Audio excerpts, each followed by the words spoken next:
नमस्कार. आज आहे 26 जुलै 2025. तर आजपासूनचा परत एक खास करून शेतकऱ्यासाठी अंदाज देणार आहे. तर खास करून काय करू तर आपण सुरुवात उत्तर महाराष्ट्राकडे करू.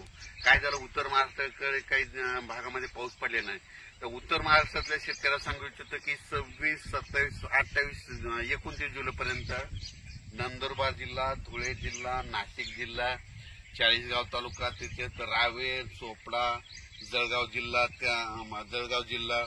त्याच्यानंतर येवला, नाशिक या भागामध्ये म्हणजे 26, 27, 28, 29 पर्यंत चांगला जोराचा पाऊस पडणार आहे. शेतातून पाणी बाहेर निघणार आहे म्हणून हा अंदाज उत्तर महाराष्ट्रातल्या शेतकऱ्यांना लक्षात येतो. त्याच्यानंतर काय झालं की पश्चिम महाराष्ट्रामध्ये सोलापूर जिल्हा, सांगली जिल्हा,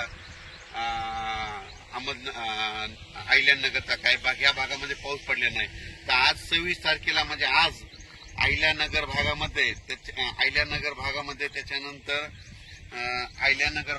त्याच्यानंतर सोलापूर जिल्ह्यामध्ये करमाळा तिकडल्या भागामध्ये सोलापूर जिल्ह्यात खूप ठिकाणी आज बऱ्याच म्हणजे दुपारनंतर जोराचा पाऊस सुरू होईल. रिमझिम काही ठिकाणी रिमझिम पडेल, कुठून शेतात पाणी निघेल म्हणून पश्चिम महाराष्ट्रातल्या शेतकऱ्यांनी हा अंदाज लक्षात घ्यायचा.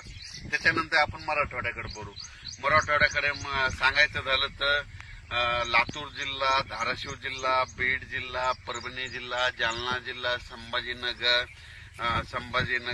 नांदेड, हिंगोली या जिल्ह्यामध्ये म्हणजे आज 26, 27, 28 पर्यंत चांगला दुपारनंतर जोरजोराने पाऊस येईल. सरी येत राहतील, जोरजोराने पाऊस येईल, पुन्हा मग कमी होईल, पुन्हा रिमझिम येईल.